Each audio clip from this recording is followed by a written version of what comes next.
नीलकंठ पक्षी ने बताया, संसार में सबसे बड़ा पापी कौन है। प्राचीन भारतीय संस्कृति और हिंदू धर्म में नीलकंठ पक्षी को पवित्र और दिव्य पक्षी माना गया है। ये पक्षी न केवल अपनी सुंदरता और विशेषताओं के लिए प्रसिद्ध है, बल्कि इसे धार्मिक दृष्टि से भी बहुत महत्व दिया गया है। कई पौराणिक कथाओं में नीलकंठ पक्षी को ज्ञान, शुद्धता और सत्य का प्रतीक माना गया है। ऐसी ही एक कथा के अनुसार नीलकंठ पक्षी ने संसार के सबसे बड़े पापी को पहचानने और इस बात को उजागर करने में महत्वपूर्ण भूमिका निभाई। इस कथा का आरंभ तब होता है जब पृथ्वी पर अधर्म, पाप और अनीति बढ़ने लगी थी। देवता और ऋषि मुनि इस स्थिति से चिंतित होकर भगवान विष्णु के पास गए और उनसे विनती की कि वे संसार को इस अधर्म से मुक्त करने का उपाय बताएं। भगवान विष्णु ने मुस्कुराते हुए कहा, पृथ्वी पर अधर्म का अंत तभी हो सकता है जब सबसे बड़े पापी को पहचाना जाए और उसे अपने पापों का प्रायश्चित कराया जाए। लेकिन इस काम के लिए एक ऐसे साधन की आवश्यकता है जो निष्पक्ष हो और सत्य को उजागर कर सके। नीलकंठ का चयन। सत्य की खोज के लिए सभी पक्षियों और प्राणियों में से नीलकंठ पक्षी का चयन किया गया। भगवान विष्णु ने कहा, नीलकंठ अपनी सुंदरता और पवित्रता के कारण आदर्श है। ये पक्षी न तो किसी से बैर करता है और न ही किसी के पक्ष में होता है। ये सत्य और न्याय का प्रतीक है। नीलकंठ को इस कार्य के लिए तैयार किया गया और उसे आदेश दिया गया कि वह संसार का भ्रमण करे और यह पता लगाए कि सबसे बड़ा पापी कौन है।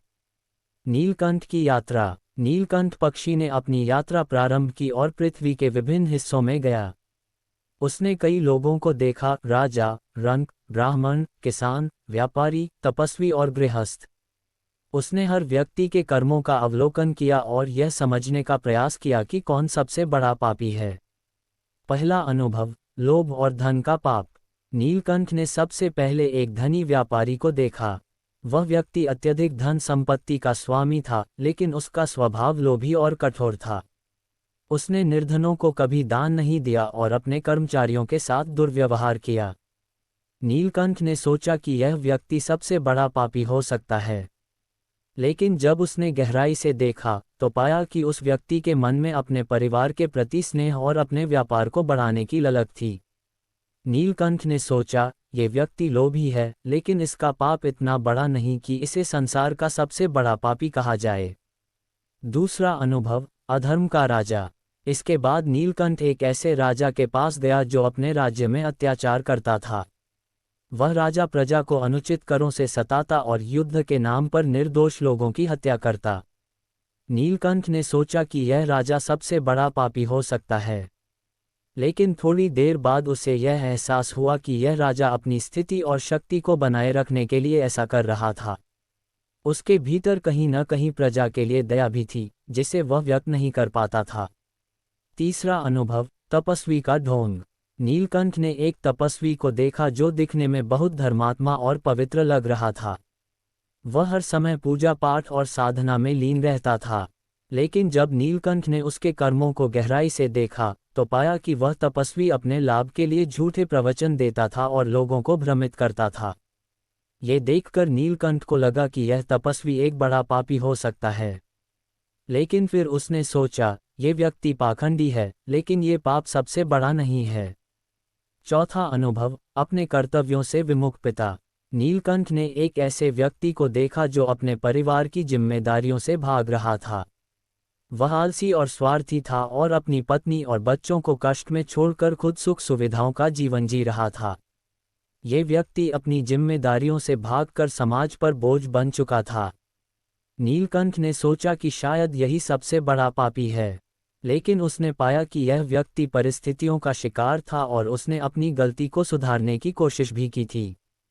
सबसे बड़ा पापी कौन? नीलकंठ ने अपनी यात्रा के दौरान सभी प्रकार के पापों का निरीक्षण किया, लेकिन वह किसी भी व्यक्ति को संसार का सबसे बड़ा पापी घोषित करने में असमर्थ रहा।